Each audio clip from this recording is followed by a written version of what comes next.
하나님의 큰 은혜가 오늘 예배 참석한 성도 여러분들 함께 하시기를 예수님의 이름으로 축복합니다.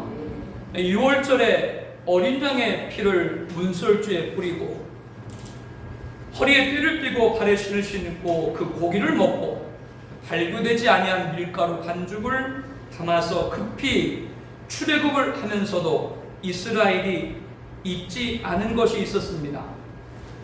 출애굽기 13장 18절 말씀에 보면 애굽 땅에서 대열을 지어 나올 때 모세가 요셉의 유고를 가졌으니 이는 요셉이 이스라엘 자손으로 단단히 맹세하여 이르기를 하나님이 반드시 너희를 찾아오시리니 너희는 내 유고를 여기서 가지고 나가라 하였습니다. 애굽의 총리였던 요셉은 형들과 자손들에게 나는 죽을 것이나 하나님이 돌봐주셔서 언약하신 가나안 땅에 입성하게 될 것이라고 말을 전하고 장차 출애굽을 할 때 자신의 유해를 가지고 떠나 가나안에 안장해달라고 출애굽기 50장 24절 25절에 말한 바가 있죠. 이제 애굽의 노예 생활 430년이 지난 다음 모세는 요셉의 유해를 받고 떠난 것입니다. 요셉은 임종 직전 자신의 후손만 아니라 형제 후손까지 우리들의 신은 오직 한 분 하나님이고 우리들의 조상은 아브라함이고 우리들의 본향은 가나안이다 분명히 가리켰죠. 이스라엘의 정체성을 확고히 해준 겁니다. 요셉의 유언대로 그대로 430년 이후에 이루어진 것을 오늘 본문을 통해서 확인을 하게 됩니다. 이스라엘은 6월절 다음날 BC 1446년 1월 15일 고센 람셋을 떠나 숫곳에 이르렀습니다. 숫곳은 홍해에 아직 못 미친 비동근방 지역으로 아직 애굽에서 벗어나지 못한 곳이에요. 출애굽 여정에는 장정이 60만 가량으로 어린아이와 여자, 연세 많은 어른까지 합하면 약 200에서 400만을 추산합니다. 거대한 행렬, 그와 함께 수많은 잡족과 우양 그리고 가축들이 함께 했습니다. 그리고 숲곳을 떠나 광야 끝 에담의 두 번째 장막을 치게 됩니다. 13장 20절에 증언하고 있는데요. 에담은 시나이 반도 광야 위 왼쪽 끝에 위치하고 있으므로 이스라엘 백성들은 육지 지형으로 볼 때는 홍해를 약간 벗어난 겁니다. 육지 지형으로 볼 때는요. 그러면 이제 곧장 가나안으로 가면 됩니다. 이 길을 해변가로 약 320km 정도 가게 되면은 일주일이면 가나안에 도착할 수 있어요. 200에서 400만 명이 이동한다고 해도 한 달이면 충분히 갈 수 있습니다. 그러나 하나님은 이스라엘이 가나안의 지름길인 블레셋 사람의 땅의 길로 인도하지 않고요.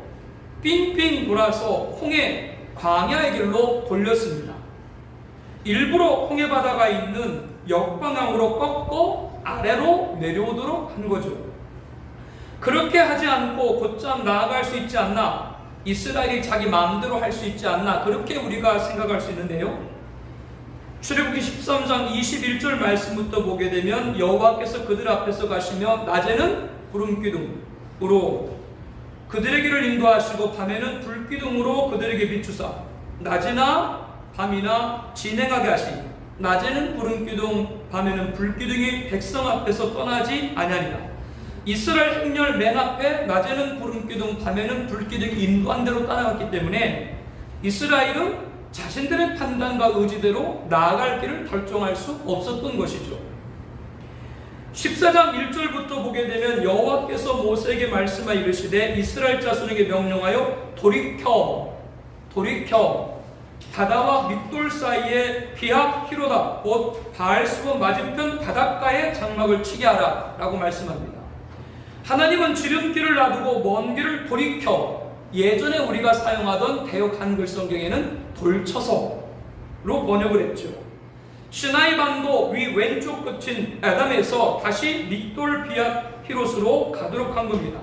비앗 히롯은 홍해바다 앞이고요. 그 홍해바다 맞은편에 바알수분이 있습니다. 옆에 스크린에 지도가 있을 건데 우리 함께 잠깐 살펴보죠. 떠난 곳이 람셋입니다. 람셋, 그곳이 고센이에요. 첫 장막을 친 곳이 숫곳입니다. 그리고 두 번째 장막이 에덴이에요. 에담을 보게 되면 홍해바다 조금 벗어난 거 볼 수 있죠. 거기서 쭉 지중해로 따라서 블레셋 길로 가게 되면은 아주 곧장 가나안 땅으로 가게 되는데, 하나님께서는 에담에서 다시 어디로요? 비양 히롯으로 다시 아래로 내렸다라고 하는 겁니다. 그래가지고 그곳에서 홍해를 건너 바알스본을 거쳐서 니체, 술광야, 신광야, 시내산도 맨 끝에 뭐가 있어요? 우리가 잘 아는 시내산, 이렇게 빙빙빙 돌게 하신 거예요. 하나님이 이렇게 하신 연유에 대해서 13장 17절에 말씀을 합니다. 바로가 백성을 보낸 후에 블레셋 사람의 땅의 길은 가까울지라도 하나님이 그들을 그 길로 인도하지 않았으니 이는 하나님이 말씀하시기를 이 백성이 전쟁을 하게 되면 마음을 돌이켜 애굽으로 돌아갈까 하셨습니다. 그러므로 하나님이 홍해의 광야 길로 돌려 백성을 인도하시매, 블레셋 사람의 땅의 길은 가나안으로 가는 빠른 길이죠. 그곳을 지나려고 하면 당시 막강한 군사력을 보유한 블레셋과 맞닥뜨리게 됩니다. 그들과 전쟁을 벌이게 되면 이스라엘이 겁을 먹고 다시 애굽으로 곧장 돌아갈 수 있는 걸 아시고 하나님께서 길을 그렇게 내렸다, 하나님의 역사를 보여주기 위함이다라고 말씀을 하는 겁니다. 이스라엘의 습성을 하나님은 잘 알기 때문에 그래요. 이스라엘이 어떤 습성을 가졌어요? 처음에 모세가 하나님의 부름을 받고 애굽에 내려가서 이스라엘 장로들과 함께 백성들을 모으고 하나님이 말씀하신 모든 내용, 이스라엘 자손을 찾으시고 그들의 고난을 살폈다. 그리고 이적을 베푸니까 이스라엘 자손들이 머리 숙여 경배했습니다. 그리고 나서 모세가 애굽 왕국에 들어가서 바로 앞에 하나님 이스라엘을 보내서 제사를 드리도록 하라라고 전했지만 바로는 거부를 하고 오히려 이 이스라엘 백성들의 노역을 가중을 시켰죠. 숨 돌릴 틈도 없이 몰아붙였습니다.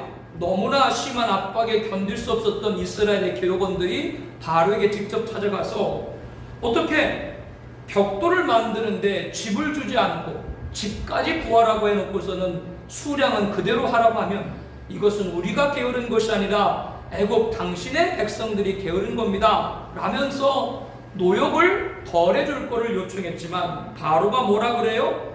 너희가 게으르다 그렇기 때문에 하나님께 제사 드린다, 그렇게 쓸데없는 말을 하지 않느냐 라고 하면서 집을 주지 않을 터이니 벽돌 수령을 맞추라며 매몰차게 내버렸죠.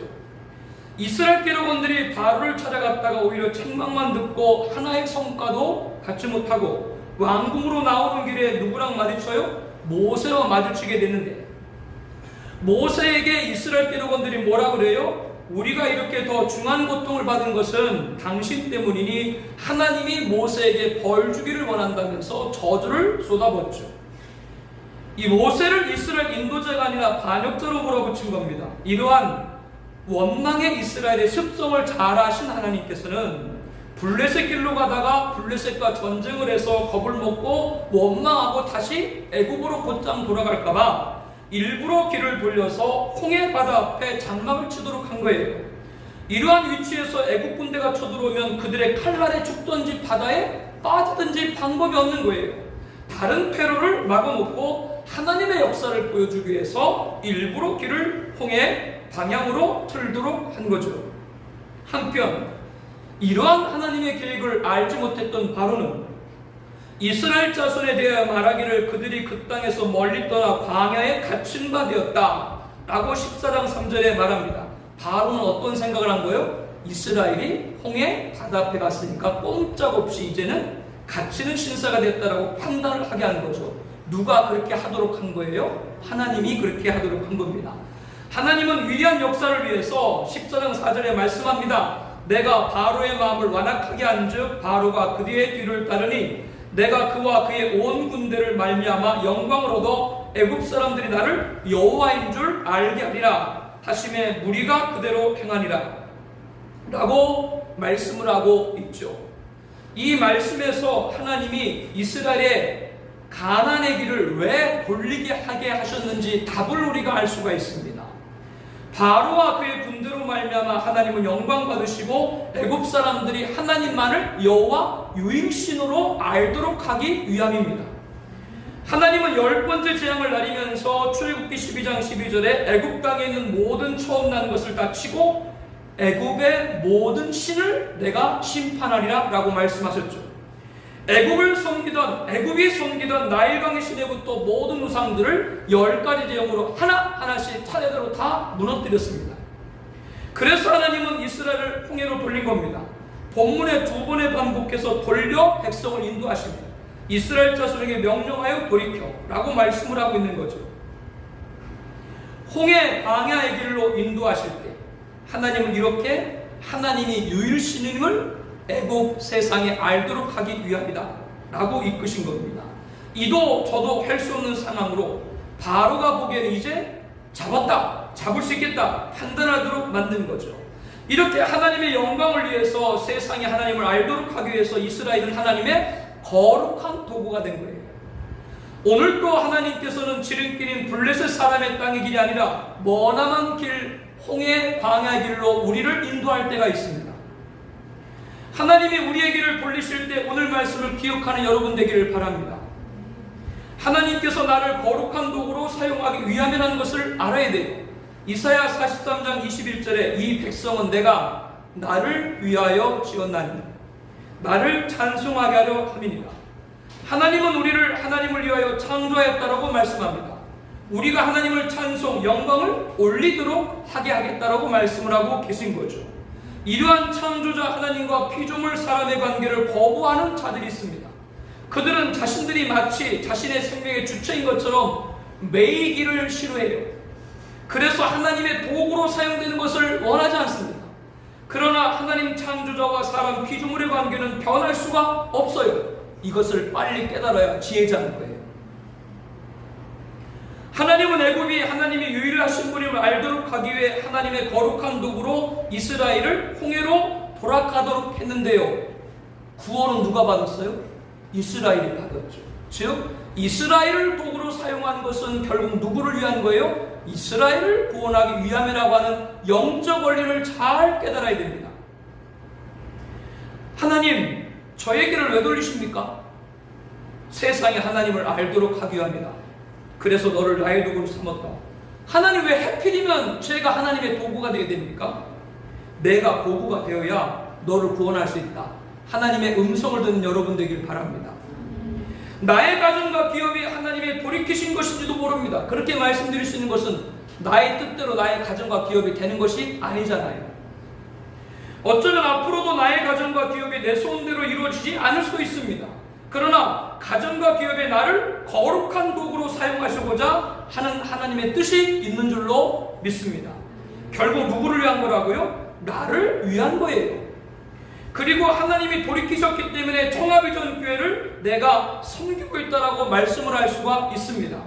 이것은 사람의 생각으로 하는 말이 아닙니다. 화려한 교회, 풍족한 교회, 유명한 교회, 우리 교회 말고도 많이 있어요. 훌륭한 목사와 성도, 출중한 목사와 성도, 유능한 목사와 성도, 우리 교회 목사와 성도 말고도 다른 교회에 많이 있습니다. 그런데 왜 청합이전교회로 돌이키시면서까지 인도하셨나요? 나를 나되게 하기 위함입니다. 하나님은 모든 각 사람에게 주신 고유의 개성, 은사, 자리가 있습니다. 하나님이 내게 주신 캐릭터, 개성, 기프트, 은사, 포지션, 자리가 청합이전교회이기 때문에 인도한 것이죠. 개성, 은사, 자리는 톱니바퀴처럼 맞물려 있습니다. 하나님 은혜 안에서 잘하는 것을 하시고 기쁜 것을 하시고 유익된 걸 하시면 됩니다. 그러면 하나님께 영광이 됩니다.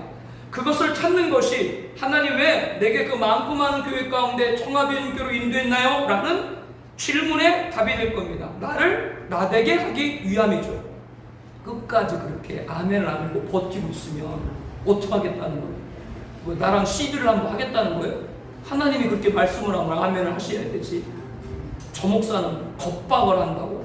겁박을 해도 하나님 말씀이면 아멘을 해야 되는 거예요. 홍해로 내려가라는데 내려가야지. 그래도 끝까지 버티고 안 하시면 어떡하자는 거예요? 이처럼 하나님이 우리 길을 돌리시면서까지 우리를 도구로 삼으신 것은 우리에게 구원을 주시고자 위함입니다. 하나님이 우리 길을 돌리시면서까지 우리를 도구 삼으신 것은 우리에게 능력을 주시기 위함입니다. 하나님이 우리 길을 돌리시면서까지 우리를 도구로 삼으신 것은 우리에게 복을 주시기 위함입니다. 이사야 43장 1절 2절 말씀을 함께 보겠습니다. 야곱아, 너를 창조하신 여호와께서 지금 말씀하십니다. 이스라엘아, 너를 지으신 이가 말씀하십니다. 너는 두려워하지 말라. 내가 너를 구속하였고 내가 너를 지명하여 불렀나니 너는 내 것이라. 내가 물 가운데로 지날 때 내가 너와 함께할 것이니 강을 건널 때 물이 너를 침몰하지 못할 것이니 내가 불 가운데로 지나갈 때 타지도 아니할 것이요 불꽃이 너를 사르지도 못하리라. 강을 건널 때 물이 너를 침몰하지 못하리라. 홍해 건너는데 물이 침몰했나요? 우리의 길을 돌이키실지라도 하나님의 지키심은 변함없는 줄로 믿습니다. 홍해로 이스라엘 돌이키시면까지도 하나님은 지키셨다라고 하는 거죠. 그러므로 저와 여러분은 나의 길을 돌이키시면서까지도 나를 보고 삼아주신 것, 나를 지키시기 위한 하나님의 뜻인 것을 낳는 여러분 되시기를 바랍니다. 거룩한 도구, 오늘 말씀의 첫 번째 가르침입니다. 이왕에 쓰임받을 거면 하나님의 도구로 쓰임받아야 되지. 왜 엉뚱한데 마음을 뺏기고 있어요? 하나님이 말씀하신 대로 바로의 심경이 바뀌기 시작을 했죠. 14장 5절에 보면 그 백성이 도망한 사실이 애굽왕에 알려지네. 바로와 그의 신하들이 그 백성에 대하여 마음이 변하여 이르네. 우리가 어찌 같이하여 이스라엘을 우리를 섬기기 위해서 놓아버렸는가? 우리에게 종살이하던 이스라엘 백성을 이렇게 풀어놓아 주었는가? 어쩌다가 우리가 이런 일을 했지라고 바로와 그의 신하들이 후회를 했다라고 하는 거죠. 하나님의 바로의 마음을 완악하게 하여 영광 받으시고 유일신으로 알게 하려고 하신 그대로 바로의 신하들의 마음이 움직여지고 있는 겁니다. 14장 6절 말씀부터 보게 되면요, 바로가 곧 그의 병거를 갖추고 그의 백성을 데리고 갈새 선발된 병거 600대와 애굽의 모든 병거를 동원하니 지휘관들이 다 거느렸더라. 여호와께서 애굽왕 바로의 마음을 완악하게 하셨으므로 그가 이스라엘 자손의 뒤를 따르니 이스라엘 자손이 담대히 나갔습니다. 애굽 사람들과 바로의 말들, 병거들과 그 마병과 그 군대가 그들의 뒤를 따라 바알스몬 맞은편 비아히롯 해변 그들 장막친 데에 미칩니다. 바로는 최종의 병거 600대를 선발대로 하고 그 뒤에 애굽의 모든 병거를 뒤따르게 하고 전쟁에 수많은 경험을 한 최고 지도자들을 지휘관으로 세웠습니다. 지난 10가지 재앙으로 애굽은 만신창이가 되었지만 당시 최강 군대를 보유한 애굽 군대 위력은 아직까지도 대단한 거였죠. 더욱의 상대는 이스라엘 백성들은 430년간 노예 생활을 했습니다. 정규군이 없는 상태예요. 전쟁은 하나마나 다를 바가 없는 거죠. 이스라엘 백성들은 홍해바다 비하히롯의 장막을 치고 약속의 땅 가나안을 소망하며 쉼을 갖고 있던 중에 어디서 익숙한 귀에 낯설지 않은 소리가 들리기 시작을 해요. 자신들이 노예로 있을 때 보고 들었던 애굽 병거가 달리는 소리입니다. 선발대만 600대고 그 뒤를 애굽의 모든 병거가 따랐으니까 아마 백리 밖에서도 그 우레 같은 소리가 들렸을 거예요.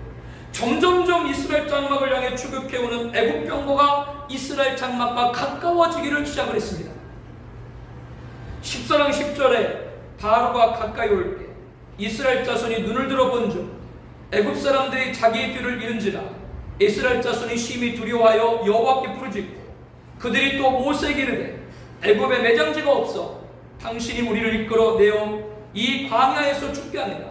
어찌하여 당신이 우리를 애굽에서 이끌어내어 우리에게 이같이 하느냐? 우리가 애굽에서 당신에게 이른 말이 이것이 아니냐? 이르기를 우리를 내버려 두라. 우리가 애굽 사람을 섬길 것이 하지 아니하느냐? 애굽 사람을 섬기는 것이 광야에서 죽는 것보다 낫겠노라. 물에 빠진 사람 건져놓으면 뭐라 그래요? 뭐 처음 들어봐서 아무 말도 하는 거예요. 질문을 갖지 않아서 아무 말도 하는 거예요. 물에 빠진 사람 건져놨더니 보따리 내놓으라. 이 얘기예요. 우리가 언제 애굽에서 풀어내려고 했냐? 그냥 애굽에서 종살이 한다고 하지 않았냐? 이런 얘기예요. 이때 모세가 13절에 이렇게 말합니다. 모세가 백성에 이르되 너희는 두려워하지 말고 가만히 서서 여호와께서 오늘 너희를 위하여 행하시는 구원을 보라. 너희가 오늘 본 애굽 사람들을 영원히 다시 보지 아니하리라. 여호와께 너희를 위해 싸우시리니 너희는 가만히 있을지니라. 애굽에 매장지가 없어서 우리를 이끌어내어 이 광야에서 죽게 하느냐? 어찌하여 우리를 애굽에서 이끌어내어 이같이 하느냐? 우리가 애굽에서 우리를 내버려 두라. 우리가 애굽 사람을 섬길 것이라 하지 않았냐? 애굽 사람을 섬기는 것이 광야에서 죽는 것보다 낫겠노라. 빗발치는 원망을 퍼붓는 이스라엘 백성들에게 모세는 뭐라고 말을 해요? 두려워하지 말고 가만히 서서 여호와께서 오늘 너희를 위하여 하시는 구원을 보라. 너희가 오늘 본 애굽 사람을 영원히 다시 보지 아니하리라. 여호와께서 너희를 위하여 싸우시리니 너희는 가만히 있을지니라. 너희는 가만히 있으라 2번 반복해서 말씀을 하고 있죠. 지금의 상황과는 너무나도 말이 안 되는 얘기입니다. 바로가 모든 장자의 죽임을 당한 후 이스라엘을 애굽에서 내보낸 것을 후회하고 진멸하고자 추격해오고 있고, 홍해 앞에 장막을 친 이스라엘은 오갈 데 없는 절체절명의 위기의 상황 아닙니까? 그런데 너희는 가만히 있어 하나님이 구원하시는 것을 보라, 하나님이 싸우는 것을 보라 라고 말을 하는 거예요. 그러나 사실 따지고 보면 이스라엘이 할 일이 아무것도 없죠. 여기서 무슨 강도가 있어요? 어떤 대책이 있어요? 공경에서 벗어날 길이 있었다면 모세에게 원망하지 않고 다른 길을 자기들이 모색을 했었겠죠. 그러나 애굽선에서 살 길이 없습니다. 사실상 할 수 있는 것은 뭐요? 하나님의 손만을 바라보는 것밖에 없는 거예요. 그러므로 모세는 너에게 뭐라 그러는 거예요? 가만히 있어 하나님이 구원하시는 것과 하나님이 싸우는 것을 보라라고 말을 한 거죠. 우리에게 소중한 깨달음을 주고 있습니다. 가만히 있으라. 침묵입니다. 열심히 일을 해야 될 때도 있고요, 침묵할 때도 있어야 되는 것을 알아야 됩니다. 이때 침묵은 단지 말을 하지 않는 것만을 일컫지 않습니다. 행동의 침묵을 말합니다. 그러면 어떤 때 침묵이 필요한가요? 오늘 말씀을 적용할 때요, 무슨 일을 해야 할지 모를 경우입니다. 어떻게 순서를 정해야 될지 모를 경우입니다. 이것이 맞는지 저것이 맞는지 모를 경우입니다. 이런 경우들일 경우에는 움직이지 말라는 하나님의 사인인 줄 알고 가만히 있어야 됩니다. 언행의 침묵이 필요한 때입니다. 그러면 어떤 침묵이어야 됩니까? 나의 영혼이 잠잠히 하나님만 바라며, 찬양 들었죠? 나의 영혼이 잠잠히 누구만? 하나님만 바라봐야 될 시간이 있어야 된다라고 하는 거죠. 우리는 잠잠히 침묵하면서 하나님만 바라야 될 시간을 가져야 됩니다. 이것이 우리의 침묵이 되어야 됩니다. 모세는 백성에게 가만히 서서 하나님의 구원하심을 보라, 하나님의 싸우심을 보라 라고 말을 했죠. 이것을 적용해서 우리들은 무슨 일을 해야 될지 모를 경우 침묵하면서 깊이 하나님만 바라보는 시간을 가져야 된다고 하는 거예요. 여러분 인생 가운데, 신앙 가운데 얼마나 하나님께 가까이 나아가고자 시간을 가졌는가 한번 잘 돌아봐야 돼요. 왜 우리는 하나님만 바라봐야 됩니까? 우리 함께 시편 62편 1절 2절 말씀 함께 보겠습니다. 나의 영혼이 잠잠히 하나님만 바라며 나의 구원이 그에게서 나오는구나. 오직 그만이 나의 반석이시요 나의 구원이시요 나의 요새시니 내가 크게 흔들리지 아니하리라. 그러니까 잠잠히 하나님만 바라야 돼요. 우리 3절 말씀부터 다시 볼까요? 넘어지는 담과 흔들리는 울타리 같이 사람을 죽이려고 너희가 일제히 공격하기를 언제까지 하느냐? 그들이 그를 그의 높은 자리에서 떨어뜨리기만 꾀하고 거짓을 즐겨하니 입으로는 축복이요 속으로는 저주로다. 이렇게 대적들이 나를 공격해요. 대적들이 나를 공격할 때 나는 내 힘으로 막을 수가 없어요. 그때도 우리는 어떻게 해야 돼요? 우리 함께 5절 말씀부터 봅니다. 나의 영혼아 잠잠히 하나님만 바라라. 무는 나의 소망이 그로부터 나오는도다.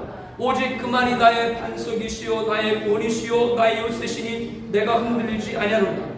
나의 구원과 영광이 하나님께 있으며 내 힘의 반석과 피난처도 하나님께 있도다. 이렇게 고백하는 저와 여러분 되길 축복합니다. 사랑하는 청하비전교회 공동체 가정 여러분, 무슨 일을 해야 될지 모를 경우입니다.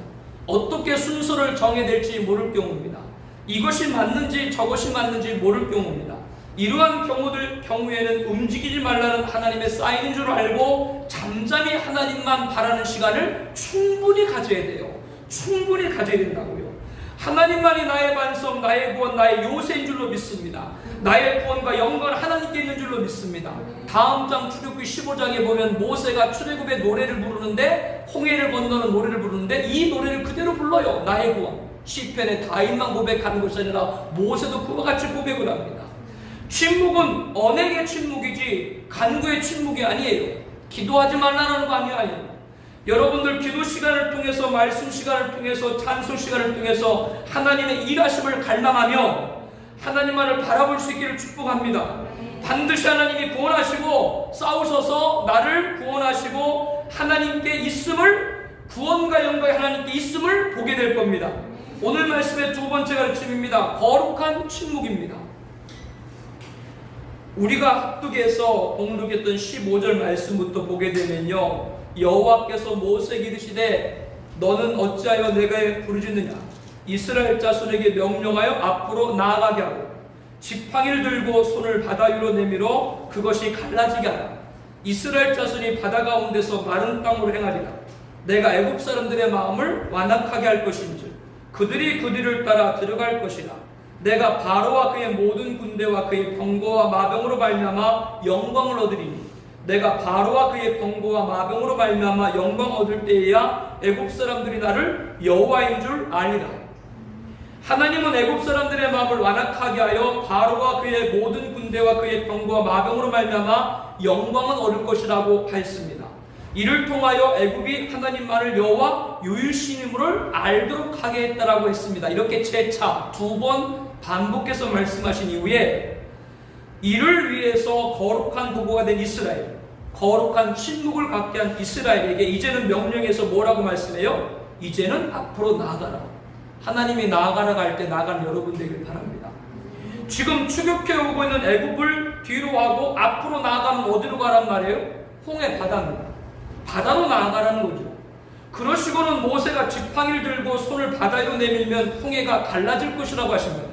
이스라엘 자손이 바다 가운데를 지날 때 마른 땅이 되도록 행하겠다는 것이죠. 이스라엘 역사 가운데, 아니 인류 역사 가운데 바다가 갈라진 일이 있어요? 현대판 모세 기적, 신비의 바닷길, 무창포, 제부도, 진도 가보신 분들이 있죠. 밀물 썰물 때 잠시 갯벌이 드러나는 거죠. 그런 현상과 400만 명의 사람과 수많은 우양과 짐을 가득 실은 마차가 바닷길을 통과하는 것과는 비교할 수가 없는 거죠. 19절에 이스라엘 진 앞에 가던 하나님의 사자가 그들의 뒤로 옮겨가매 구름 기둥도 앞에서 그들을 옮겨 애굽진과 이스라엘 진 사이 이르러 선이 저쪽에는 구름과 흑암이 있고 이쪽에는 밤이 밝음으로 밤새도록 저쪽 이쪽에 가까이 못하였더라.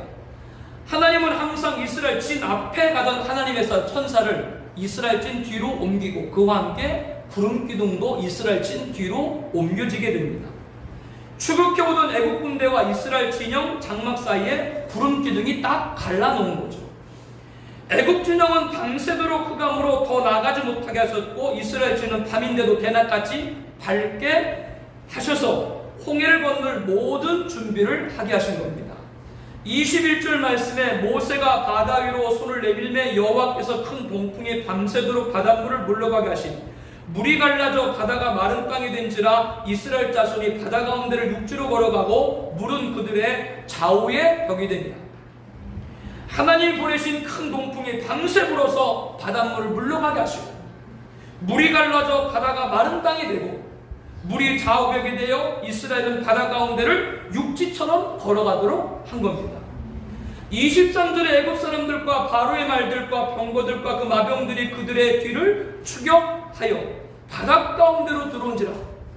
새벽에 여호와께서 불과 구름 기둥 가운데서 애굽 군대를 보시고 애굽 군대를 어지럽게 하시며 그들의 병거 바퀴를 벗겨서 달리기가 어렵게 하시니 애굽 사람들이 이르러 이스라엘 앞에서 우리가 도망하자 여호와가 그들을 위하여 싸워 애굽 사람들을 치는도다. 이스라엘이 홍해를 걷는 걸 보고 누구도요? 애굽 병거들과 마병들도 바다 한가운데로 추격해 오기를 시작했습니다. 아마도 이스라엘 행렬 맨 뒤에 있던 백성들은 바짝 다가온 애굽 군대에서 위급한 상황을 보았을 거예요. 그러나 하나님은 가만히 계시지 않았죠. 그 시간대가 새벽이었습니다. 하나님은 불기둥과 구름기둥에서 애굽 군대를 내려보시고 애굽 군대를 혼란스럽게 하셨어요. 그리고 병거에 뭐가? 바퀴가 다 벗겨져서 추격하기가 어렵도록 했죠. 그 순간 애굽 진영에서는 우리가 도망하자, 하나님이 이스라엘 위하여 애굽을 군대를 공격한다, 우려의 소리가 들리기 시작했습니다. 왜? 애국 군대는 이미 앞서 10가지 재앙을 그들이 다 받았기 때문에 바다 가운데서 갑자기 병거에 바퀴가 빠진 걸 보고 이거 보통 일이 아니고 하나님이 이스라엘 위해서 우리를 위하여 싸운다 라고 겁을 먹은 거예요. 심상치 않게 본 거죠. 그러나 하나님의 심판을 피해갈 수가 없었습니다. 우리 함께 다 같이 14장 26절 말씀 함께 보겠습니다. 여호와께서 모세에게 이르시되 내 손을 바다 위로 내밀어 물이 애굽 사람들과 그들의 병거들과 마병들을 다시 흐르게 하라 하신지라. 모세가 그 손을 바다 위로 내밀매 새벽이 되어 바다 힘이 회복된지라. 애굽 사람들이 물을 거슬러 도망하나 여호와께서 애굽 사람들을 바다 가운데 엎으시니 물이 다시 흘러 병거들과 기병들을 덮되 그들의 뒤를 따라 바다에 들어간 바로의 군대를 다 덮으니 하나도 남지 않았더라. 그러나 이스라엘 자손은 바다 가운데를 육지로 행하였고 물이 좌우에 벽이 되었더라. 하나님은 모세에게 다시 바다 위로 소밀내라고 하셨죠.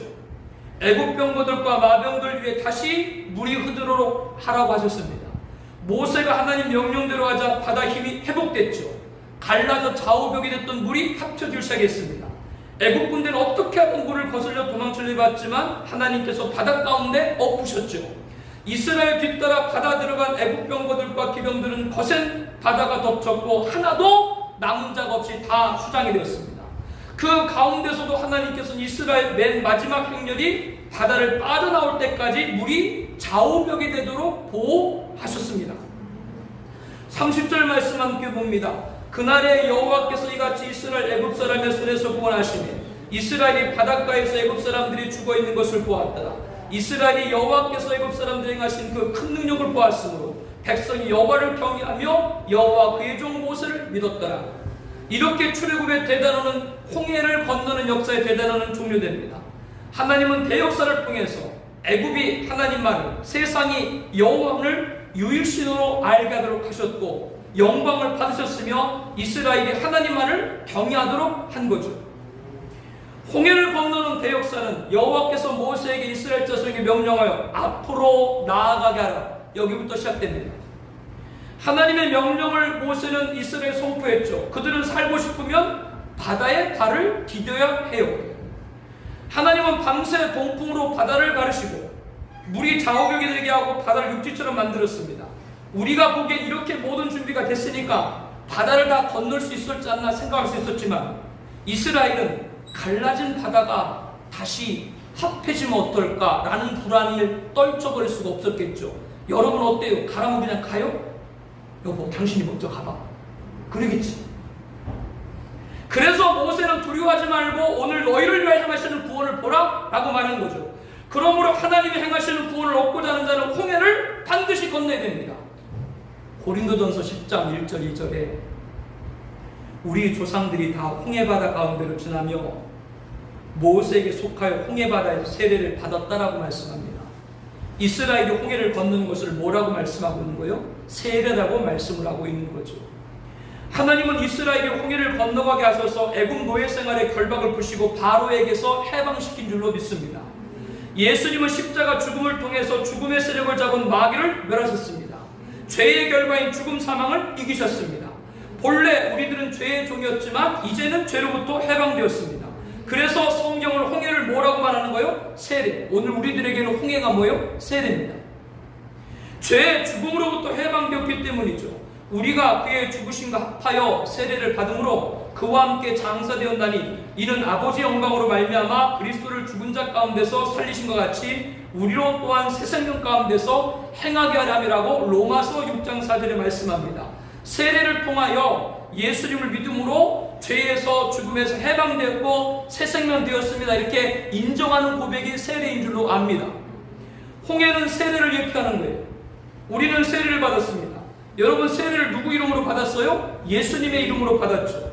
그러므로 우리는 하나님의 아들을 믿는 믿음 안에 살아야 돼요. 갈라디아 2장 20절 말씀 함께 봅니다. 내가 그리스도와 함께 십자가에 못 박혔나니 그런즉 이제는 내가 사는 것이 아니요 오직 내 안에 그리스도께서 사시는 것이라. 이제 내가 육체 가운데 사는 것은 나를 사랑하사 나를 위하여 자기 자신을 버리신 하나님의 아들 믿는 믿음 안에서 사는 것이라. 아멘.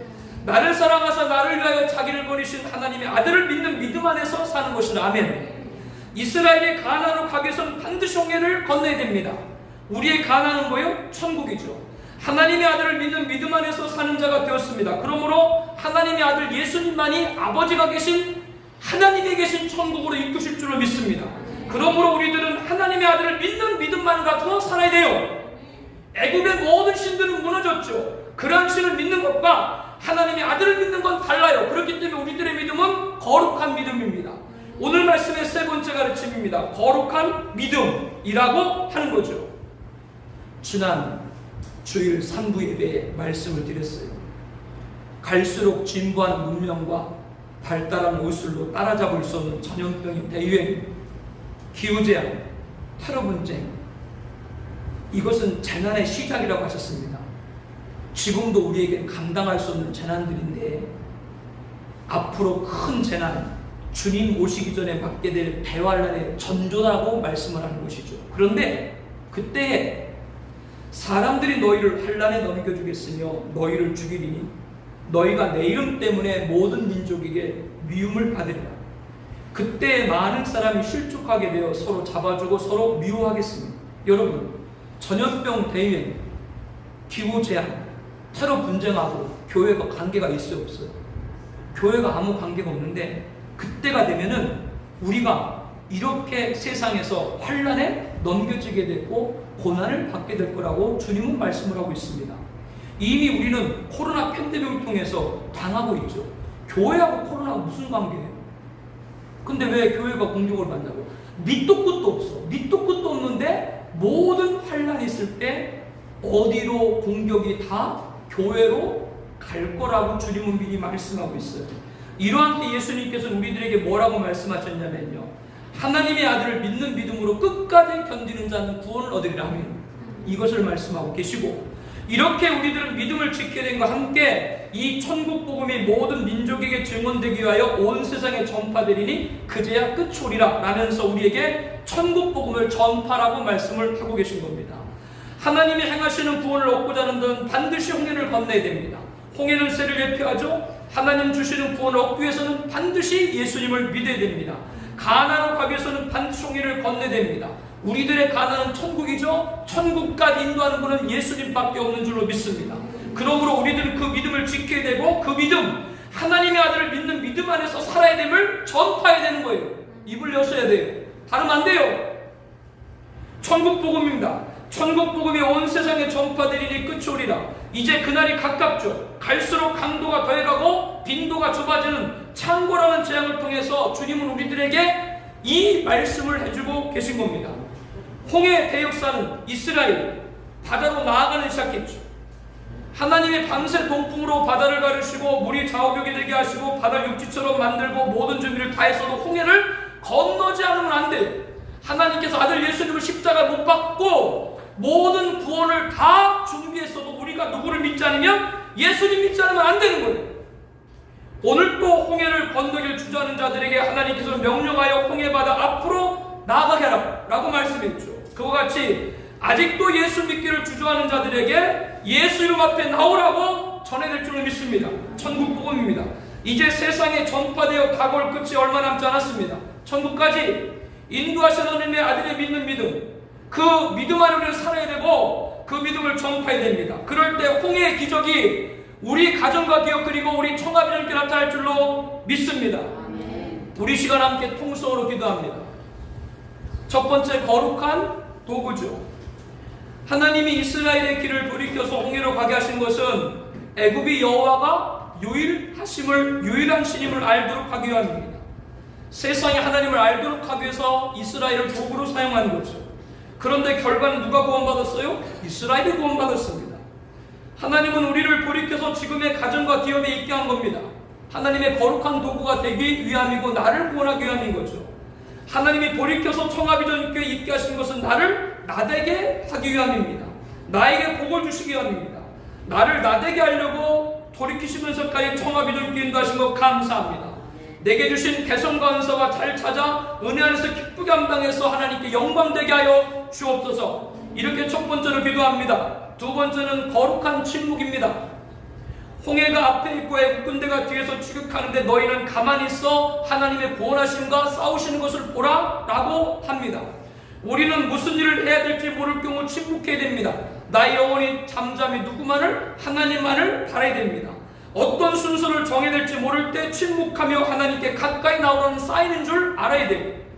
언행의 침묵 가운데도 기도와 말씀과 찬송 시간을 통해서 하나님의 원하심을 갈망하며 하나님만을 바라볼 수 있게 하여 주옵소서. 나의 구원, 나의 요새, 나의 힘과 피난 오직 하나님뿐입니다. 기도하기를 원합니다. 세 번째, 거룩한 믿음입니다. 홍해는 세례를 예표해요. 하나님은 이스라엘의 홍해를 건너게 하셔서 애굽노의 결박을 풀으셨고 바로에게 해방시켜 주셨습니다. 예수님 믿으면 죄와 죽음에서 해방됩니다. 새 생명 얻게 됩니다. 세례를 통해서 예수를 믿음으로 죄의 죽음을 벗고 새 생명 얻게 됨을 인정하고 고백하는 거죠. 우리는 예수 이름으로 세례받았습니다. 그러므로 하나님 아들을 믿는 믿음 안에서만 살아낼 줄로 압니다. 홍해를 건너야 가나안에 갈 수 있듯 우리들은 예수 믿어야 영적 가나안, 이 말은 천국에 갈 수 있는 거예요. 그러므로 하나님의 아들을 믿는 믿음, 거룩한 믿음을 끝까지 갖게 하여 주옵소서. 그리고 이 천국 복음 세상 전파되어 끝이 다가올 이때에 증거한 우리가 되게 하여 주옵소서. 예수 믿기 주저하는 자들에게, 홍해바다 건너를 주저하는 자들에게 앞으로 나오라. 예수 믿기 주저하는 자들에게 예수 앞으로 나오라. 증거한 우리 교회가 되게 하여 주시옵소서. 하나님 아들 예수님만을 믿는 거룩한 믿음 안에서 살고 그 믿음 예수 천국 복음을 전파하게 하여 주옵소서. 홍해 대역사의 가정과 기업 그리고 교회에 허락하여 주옵소서. 이 시간 우리 내가 그리스도와 함께 찬양 드리기 위해 통성으로 우리 함께 기도하는 시간 갖도록 하겠습니다.